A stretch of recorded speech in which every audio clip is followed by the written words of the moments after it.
നമ്മുടെ ലക്ഷക്കണക്കിന് സുഹൃത്തുക്കൾ, സഹോദരങ്ങൾ ദുബായിൽ താമസിക്കുന്നുണ്ട്. അവരെ സംബന്ധിച്ച് അവരറിയേണ്ടുന്ന വളരെ പ്രധാനപ്പെട്ട ചില കാര്യങ്ങളാണ് നമുക്കിന്ന് സംസാരിക്കേണ്ടത്. കാരണം ഓരോ രാജ്യത്തെയും നിയമങ്ങൾ പാലിക്കാൻ ആ രാജ്യത്ത് ജീവിക്കുന്ന ആളുകളെല്ലാം ബാധ്യസ്ഥരാണ്. നമ്മൾ ഇന്ത്യക്കാരാണ് എന്ന് പറഞ്ഞ് ഇന്ത്യൻ നിയമമല്ല ദുബായിൽ ബാധകം, UAE നിയമമാണ്. ഇപ്പോൾ ദുബായിൽ താമസിക്കുന്ന ആളുകളെ സംബന്ധിച്ച് ശ്രദ്ധിച്ചില്ലെങ്കിൽ പണി കിട്ടാവുന്ന ചില നിയമ ഭേദഗതികൾ ദുബായിൽ വന്നിട്ടുണ്ട്. അതിലൊന്നാമത്തത് നമ്മുടെ ഈ സോഷ്യൽ മീഡിയ ഉപയോഗവുമായി ബന്ധപ്പെട്ടിട്ടുള്ളതാണ്. രണ്ടാമത്തത് നമ്മുടെ താമസവുമായി ബന്ധപ്പെട്ടിട്ടുള്ളതാണ്. ഇത് രണ്ടും ദുബായ് താമസിക്കുന്ന ആളുകൾക്ക് എവിടെയെങ്കിലും ഒരു ചെന്ന് കയറി കിടക്കാൻ ഒരു ഇടം വേണമല്ലോ. അതുമായി ബന്ധപ്പെട്ട ഒരു വലിയ മാറ്റം അവിടെ വരുന്നു. സോഷ്യൽ മീഡിയയുമായി ബന്ധപ്പെട്ട് വലിയൊരു നിയമ ഭേദഗതി വന്നിട്ടുണ്ട്. ഇത് മാത്രമല്ല, ഈ നിയമം ലംഘിക്കപ്പെട്ടാൽ ഏതാണ്ട് 2.5 ലക്ഷം മുതൽ 5 ലക്ഷം വരെ ദിറംസ് പിഴ ചുമത്തും, അല്ലെങ്കിൽ തടവ് കിട്ടും എന്നൊക്കെ പറയുന്ന തരത്തിലാണ് നിയമ ഭേദഗതികൾ വരുന്നത്. ഇപ്പോൾ നമുക്കറിയാം, ഇപ്പോൾ ഈ പലസ്തീൻ വിഷയമുണ്ടായതിന് ശേഷം പലസ്തീൻ അനുകൂലമായ പ്രകടനം നടത്തിയ ചില ആളുകളെ, പല രാജ്യങ്ങളിൽപ്പെട്ട ആളുകളെ അവിടെ ശിക്ഷിക്കുകയും സൗദിയിൽ ഉൾപ്പെടെ ശിക്ഷിക്കുകയും നാട് കടത്തുകയും ചെയ്തിട്ടുണ്ട്. അതുപോലെ ഇപ്പോൾ തന്നെ ഏതാണ്ട് 15,000-ഓളം ആളുകൾ UAE-യിൽ ഈ ഇറാനുമായിട്ടുള്ള യുദ്ധം നടക്കുമ്പോൾ ഇറാൻ അനുകൂലമായ നിലപാട് സോഷ്യൽ മീഡിയയിൽ വാട്സാപ്പിലും ഫേസ്ബുക്കിലും ഇൻസ്റ്റയിലും എക്സിലും ഒക്കെ അടക്കം നിലപാടെടുത്തു എന്നതിൻ്റെ പേരിൽ 15,000 പേരുടെ ലിസ്റ്റ് ഉണ്ടാക്കിയിട്ടുണ്ട്. അതിൽ 1000 പേരെ കയറ്റി അയച്ചു. ബാക്കിയുള്ളവരെ ഡിപ്പോർട്ട് ചെയ്യാനുള്ള നടപടികൾ UAE ആരംഭിക്കുന്നു എന്നൊരു വാർത്ത നമ്മൾ മുമ്പ് കൊടുത്തിരുന്നു. അപ്പോൾ അതുമായി ബന്ധപ്പെട്ടാണ് പുതിയ ചില നിയമങ്ങൾ. വാട്സാപ്പിൻ്റെ കാര്യത്തിൽ വളരെ ശക്തമായ ചില ഭേദഗതികൾ വരുന്നു. വാട്സാപ്പിലൂടെ ഫേക്കായിട്ടുള്ള, സ്ഥിരീകരിക്കാത്ത അല്ലെങ്കിൽ വ്യാജമായ വാർത്തകൾ ഷെയർ ചെയ്യുകയോ തയ്യാറാക്കി അയക്കുകയോ ചെയ്താൽ കടുത്ത ശിക്ഷ നൽകുമെന്നതാണ് ഒന്നത്. അതിപ്പോൾ നമ്മുടെ നാട്ടിൽ നിയമമുണ്ട്. നമ്മുടെ നാട്ടിൽ നിയമമൊക്കെ വലിയ കണക്കാണ്. വാട്സാപ്പ് മെസ്സേജ് അയച്ചതിൻ്റെ പേരിൽ ആരെയും ശിക്ഷിക്കാറൊന്നുമില്ല. പക്ഷേ അവിടെ സ്പോട്ടിലാണ് ശിക്ഷ. 2.5 ലക്ഷം മുതൽ 5 ലക്ഷം വരെ ദിറംസ് എന്ന് പറഞ്ഞാൽ ഒരാൾക്കും അത് അടച്ചു തീർക്കാൻ, സാധാരണ ഒരാൾക്കും അടച്ചു തീർക്കാൻ കഴിയില്ല.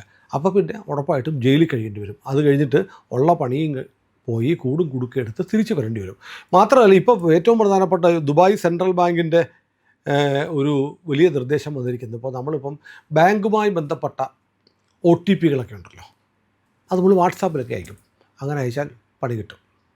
അത്തരം കാര്യങ്ങൾ അയക്കാൻ പാടില്ല. ധനകാര്യ സ്ഥാപനങ്ങളുമായി ബന്ധപ്പെട്ട കോഡുകൾ, OTPകൾ തുടങ്ങിയവ വാട്സാപ്പ് വഴി അയക്കുന്നത് ദുബായ് നിരോധിച്ചിരിക്കുന്നു. കാരണം അതിന് പറയുന്നത് വളരെ റീസണബിളായിട്ടൊരു കാര്യമാണ്. കാരണം വാട്സാപ്പ് ഇപ്പോൾ ദുബായിൽ ഉപയോഗിക്കുന്നു, നമ്മൾ ഇന്ത്യയിൽ ഉപയോഗിക്കുന്നു. പക്ഷേ ഇതിൻ്റെ സെർവർ ഇരിക്കുന്നത് എവിടെയാണ്? രാജ്യത്തിന് പുറത്താണ്, അല്ലേ? അപ്പോൾ ദുബായിൽ നടത്തുന്ന സാമ്പത്തിക ഇടപാടുകളുമായി ബന്ധപ്പെട്ട കാര്യങ്ങൾ, അക്കൗണ്ട് നമ്പർ അല്ലെങ്കിൽ വാട്സപ്പ് പാസ്വേഡൊക്കെ വാട്സപ്പ് വഴി കൈമാറിയാൽ നമ്മൾ അയക്കുന്ന എല്ലാ മെസ്സേജുകളും വേണമെങ്കിൽ ആർക്കും കാണാൻ കഴിയും. ഡിലീറ്റ് ചെയ്താലും അത് പുനഃസൃഷ്ടിക്കാൻ കഴിയും. ഇപ്പോൾ സോഷ്യൽ മീഡിയയിൽ ഡിലീറ്റ് ചെയ്യുന്ന ഒന്നും, നമ്മുടെ മൊബൈൽ ഫോണിൽ പോലും ഒരു വീഡിയോ എടുത്തതിന് ശേഷം വീഡിയോ ഡിലീറ്റ് ചെയ്താലും അത് റിസ്റ്റോർ ചെയ്യാൻ പറ്റും. ഇതാണ് വസ്തുത. ഇത് നമ്മൾ ഓർക്കുന്നില്ല. നമ്മൾ ചിലപ്പോൾ സാധനം എടുക്കും, എന്നിട്ട് ഡിലീറ്റ് ചെയ്യലേ പോയല്ലോ എന്ന് വരും. അങ്ങനെയൊന്നുമല്ല, അത് എല്ലാം എടുക്കാൻ പറ്റും. അപ്പോൾ അതുകൊണ്ട് നമ്മുടെ സെർവറുകൾ രാജ്യത്തിന് പുറത്തിരിക്കുന്നതുകൊണ്ട് ബാങ്കുമായി ബന്ധപ്പെട്ട ഇത്തരം സാധനങ്ങൾ കൊടുക്കാൻ പാടില്ല എന്ന് നിയമം കൊണ്ടുവന്നിരിക്കുന്നു. അങ്ങനെ ചെയ്താൽ അതിന് നടപടി ഉണ്ടാവും. ചിലപ്പോൾ ബാങ്ക് അക്കൗണ്ട് വരെ ഫ്രീസായി പോയിന്ന് വരും. അതാണ് ഒന്നാമത്തെ കാര്യം. രണ്ടാമത്തത്, ഈ സൈബർ തട്ടിപ്പൊക്കെ വളരെ വ്യാപകമാകുന്നത് കണക്കിലെടുത്തിട്ടാണ് ഇത്. അതോടൊപ്പം തന്നെ രാജ്യത്തിൻ്റെ സുരക്ഷ. അത് നിങ്ങൾക്ക് എന്തെങ്കിലുമൊക്കെ ബാങ്കുമായി ബന്ധപ്പെട്ട കാര്യങ്ങളൊക്കെ ഉണ്ടെങ്കിൽ ബാങ്കിൻ്റെ ഒഫീഷ്യൽ ആപ്പ് വഴി ബാങ്കിൻ്റെ കസ്റ്റമർ കെയറുമായി ബന്ധപ്പെട്ട് മാത്രമേ ചെയ്യാവുള്ളൂ എന്ന് പറയുന്നതിൻ്റെ കൂടെയാണ് സ്ഥിരീകരിക്കാത്ത വാർത്തകൾ, വ്യാജ വാർത്തകൾ, വ്യാജ നാറേറ്റീവ്സുകൾ ഉണ്ടാക്കി പ്രചരിപ്പിക്കുന്നത് ഗുരുതരമായ കുറ്റമായിട്ട് കാണും. മാത്രമല്ല, ഒരു പ്രധാനപ്പെട്ട ഒരു നിയമ ഭേദഗതി കൊണ്ടുവന്നിരിക്കുന്നത്, വാട്സപ്പിൽ അയക്കുന്ന ഒരു സന്ദേശം, അത് ടെക്സ്റ്റ് ആവട്ടെ വോയിസ് ആവട്ടെ, അത് തെളിവായി ദുബായ് കോടതി ഇനി സ്വീകരിക്കും. ഇതുവരെ ഡിജിറ്റൽ തെളിവായിട്ട് കണക്കാക്കിയിരുന്നില്ല. അപ്പോൾ നിങ്ങൾ ആരെങ്കിലും ഭീഷണിപ്പെടുത്താൻ ഒരു വോയിസ് മെസ്സേജ് അയച്ചാൽ, ഒരു മെസ്സേജ് അല്ലെങ്കിൽ ടെക്സ്റ്റ് മെസ്സേജ് അയച്ചാൽ നിങ്ങളെ പൂട്ടാൻ അത് മതി.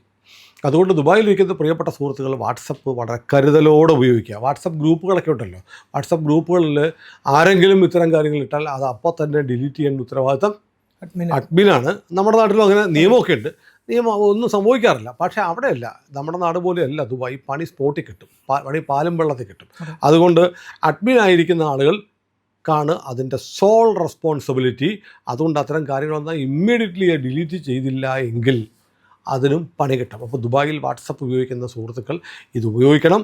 ബാങ്കിൻ്റെ കാര്യത്തിലുള്ള ഈ മാറ്റം ശ്രദ്ധിക്കണം. ഈ സോഷ്യൽ മീഡിയ എന്ന് പറയുന്നത് ഒരു ഇരുതല മൂർച്ചയുള്ള കത്തിയാണ്. നമുക്ക് ഒരുപാട് സഹായമാണ്. വാട്സപ്പൊക്കെ വന്നതിന് ശേഷം മാധ്യമരംഗത്ത് തന്നെ എന്തുമാത്രം മാറ്റം ഉണ്ടായി. നമുക്ക് ഫയലുകൾ അയക്കാനും ടൈപ്പ് ചെയ്യാനും വാർത്ത അയക്കാനും ഒക്കെ വലിയ സംവിധാനങ്ങളൊക്കെ വന്നു. പക്ഷേ അതോടൊപ്പം തന്നെ അത് ദുരുപയോഗം ചെയ്യുന്ന ആളുകളുടെ എണ്ണവും കൂടി വരികയാണ്. നമ്മളിത് പറയാൻ കാരണം നമ്മുടെ പ്രേക്ഷകരിൽ ആയിരക്കണക്കിന് 10,000-കണക്കിന് ആളുകൾ മിഡിൽ ഈസ്റ്റിലുണ്ട്. അവരൊക്കെ നമ്മളെ കാണുകയും നമ്മളോട് സംസാരിക്കുകയും സംവദിക്കുകയൊക്കെ ചെയ്യുന്നവരാണ്. അപ്പോൾ അവരോട് ഇത്തരം ഒരു വാർത്ത അവിടെ ഉണ്ടായിട്ടുള്ളത് ഒരുപക്ഷെ അറിയാത്ത ആളുകൾ കാണും. അതുകൊണ്ടാണ് പറയുന്നത്, കരുതലോടെ മാത്രം കയ്യിലിരിക്കുന്ന മൊബൈൽ ഫോണിലെ ടെലഗ്രാം ആവട്ടെ, വാട്സപ്പ് ആവട്ടെ, അതുപോലത്തെ ഉള്ള മാധ്യമങ്ങൾ, സോഷ്യൽ മീഡിയ അതീവ ജാഗ്രതയോടെ നിങ്ങൾ ഇനി ഉപയോഗിച്ചില്ലെങ്കിൽ പണി കിട്ടാനുള്ള എല്ലാ സാധ്യതകളുമുണ്ട്. നിയമം വളരെ ശക്തമായിരിക്കുന്നു. പണി കിട്ടുക എന്ന് പറഞ്ഞാൽ നാട് കടത്തൽ മാത്രമല്ല, ജയിൽ ശിക്ഷയും വരും. ഇനി ഏറ്റവും പ്രധാനപ്പെട്ട കാര്യം, നമുക്കറിയാം ഈ ദുബായിലൊക്കെ പോയി കഴിഞ്ഞാൽ, ഗൾഫ് രാജ്യങ്ങളിലൊക്കെ പോയി പാർപ്പിടത്തിനുള്ള സൗകര്യം, താമസ സൗകര്യം വളരെ വളരെ പരിമിതമാണ്. എല്ലാവർക്കും അല്ല, വളരെ സാധാരണ ജോലിയൊക്കെ ചെയ്യുന്ന ആളുകൾക്ക് റൂം ഷെയറിങ്ങും ഒക്കെ ആയിട്ടാണ് കഴിയുന്നത്. വളരെ പരിമിതമായ സൗകര്യത്തിൽ, തീരെ മോശപ്പെട്ട സാഹചര്യത്തിലൊക്കെ ആളുകൾ തിങ്ങിക്കൂടിയൊക്കെ കഴിയുന്നുണ്ട്. അവിടെ ചെന്നിട്ട് പലരും ചെയ്യുന്നത് ഒരു വീട് അല്ലെങ്കിൽ ഒരു ഫ്ലാറ്റ് വാടകയ്ക്ക് എടുക്കും. എന്നിട്ട് അതിൻ്റെ ഭാഗം തിരിച്ചിട്ട് സബ്ലീസ് ചെയ്യും, മറുവാടകയ്ക്ക് കൊടുക്കും മറ്റൊരാൾക്ക്. ആ പരിപാടി അവസാനിച്ചു. അതിന് പറ്റില്ല. ദുബായ് മുനിസിപ്പൽ കോർപ്പറേഷൻ്റെ അനുവാദം കൂടാതെ സബ്ലെറ്റിംഗ് ഇനി പാടില്ല എന്ന് വളരെ പ്രധാനപ്പെട്ട നിയമം വന്നിരിക്കുന്നു. അപ്പോൾ നമ്മുടെ കൂടെയൊക്കെ ആർക്കെങ്കിലുമൊക്കെ താമസിക്കുന്നവരെ നമ്മൾ വാടക വാങ്ങി താമസിപ്പിക്കുകയാണെങ്കിൽ അത് പണിയാണ് എന്നാണ്. അതിന് മുൻകൂർ അനുവാദം വേണം. ഇപ്പോൾ 1 വർഷക്കാലത്തേക്ക് ഒരളവുണ്ട്. കാരണം ഇപ്പോൾ സംഭവിച്ചിരിക്കുന്നത് ഒഴിവാക്കി അത് പഴയപടിയാക്കാൻ. കാരണം പ്രിയൻ വാടക ഉടമസ്ഥനാണെങ്കിൽ ഞാൻ വാടകയ്ക്കെടുത്താൽ ഞാൻ തന്നെ താമസിക്കണം. ഞാനത് മറുവാടക കൊടുക്കാനുണ്ടെങ്കിൽ അതിന് ദുബായ് മുനിസിപ്പൽ കോർപ്പറേഷൻ്റെ അനുവാദം വേണം. ഇങ്ങനെയൊന്നും അല്ലാതെ ഒരുപാട് ആളുകൾ താമസിക്കുന്നുണ്ട്. അപ്പോൾ അത് ശ്രദ്ധിക്കേണ്ടതാണ്, വളരെ പ്രധാനപ്പെട്ടാണ്. നമ്മൾ കിടപ്പാടം പോവുക മാത്രമല്ല, ഉള്ള കിടപ്പാടം ജയിലിലാവും. ഈ കിടപ്പാടത്തിന് പകരം ജയിലിൽ കിടക്കേണ്ട അവസ്ഥ ഉണ്ടാവും. അതിനും വലിയ 500 ദിറംസ് മുതൽ 5 ലക്ഷം ദിറംസ് വരെയാണ് ഈ നിയമം പാലിക്കാത്തതിനുള്ള ശിക്ഷയായിട്ടും വെച്ചിരിക്കുന്നത്. അപ്പോൾ ഇത് ദുബായിൽ താമസിക്കുന്ന നമ്മുടെ ആളുകളെ സംബന്ധിച്ച് അവർക്ക് രാവിലെ ജോലിക്ക് പോകും, രാത്രി തിരിച്ച് വരും. എല്ലാവരും അല്ല, ഒരു വൈറ്റ് കോളർ ജോബൊക്കെ കൊള്ളാവുന്ന ജോലി ചെയ്യുന്നവരൊക്കെ ഒരുപക്ഷെ ഇത് അറിഞ്ഞിട്ടുണ്ടാകും. പക്ഷേ വളരെ സാധാരണക്കാരായ ആളുകൾ, ഇത് അറിഞ്ഞിട്ടില്ലാത്ത ആളുകളുടെ അറിവിലേക്കാണ് നമ്മുടെ ചാനൽ കാണുന്നത്. നമ്മൾ സാധാരണ രാഷ്ട്രീയം മാത്രമാണ് പറയാറുള്ളത്. പക്ഷേ ഇതൊരു ഇൻഫർമേഷനാണ്. കാരണം നമുക്ക് 10,000-കണക്കിന് പ്രേക്ഷകർ, ഞാൻ നേരത്തെ പറഞ്ഞ പോലെ ഗൾഫ് രാജ്യങ്ങളിലുണ്ട്. നമ്മുടെ വീഡിയോ ഒക്കെ രാത്രി 12 മണിക്ക് ശേഷം കാണുന്ന ആളുകളുടെ എണ്ണം 1, 2, 100, 1000 അല്ല, 10,000-കണക്കിനാണ്. അപ്പോൾ അതുകൊണ്ട് നമ്മുടെ ഏറ്റവും കൂടുതൽ വ്യൂവർഷിപ്പ് നമുക്ക് ഉള്ളത്, ഇവിടെ ഉള്ളതിന് തുല്യമായി ഇന്ത്യക്ക് പുറത്ത് വ്യൂവർഷിപ്പുള്ളൊരു ചാനലാണ്. അപ്പോൾ നമ്മുടെ സുഹൃത്തുക്കളാണ് ഈ വിദേശത്ത് താമസിക്കുന്ന പ്രവാസികളായിട്ടുള്ളവരെല്ലാം നമ്മുടെ സഹോദരങ്ങളാണ്.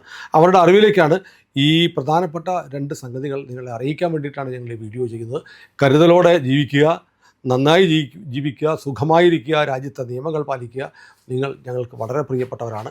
നിങ്ങളുടെ ക്ഷേമം ഞങ്ങൾക്ക് ഒന്നാമത്തെ വിഷയമാണ്. അതുകൊണ്ട് പ്രിയമുള്ളവരെ, ഈ കാര്യങ്ങൾ ഓർമ്മയിൽ വെക്കുക. ബാക്കി കൂടുതൽ ഡീറ്റെയിൽസ് നിങ്ങൾക്ക് അവിടെ തദ്ദേശീയമായി അറിയാൻ കഴിയും. അതിനുള്ള സംവിധാനങ്ങളുമുണ്ട്, അത് ശ്രമിക്കുക. അത്രയും പറഞ്ഞാൽ മതിയല്ലോ അല്ലേ?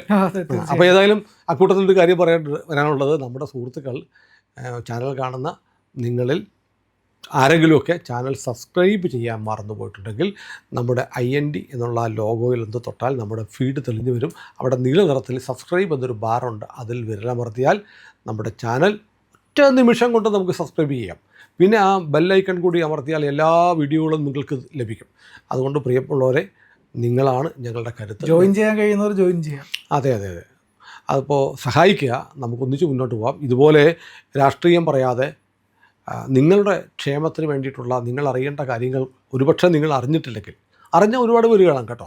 കാരണം നമ്മൾ അവിടെയുള്ള മലയാളികളൊക്കെ വളരെ വെൽ കണക്റ്റഡാണ്. അതുകൊണ്ട് അറിഞ്ഞ ഒരുപാട് പേരുണ്ടാവും. അപ്പോൾ എന്നാൽ പോലും ഞങ്ങളൊരു ധർമ്മം എന്ന നിലയിൽ, ഒരു കടമ എന്ന നിലയിൽ നിങ്ങളോട് കാര്യം പറയുകയാണ്. എല്ലാവരും സുഖമായിരിക്കുക.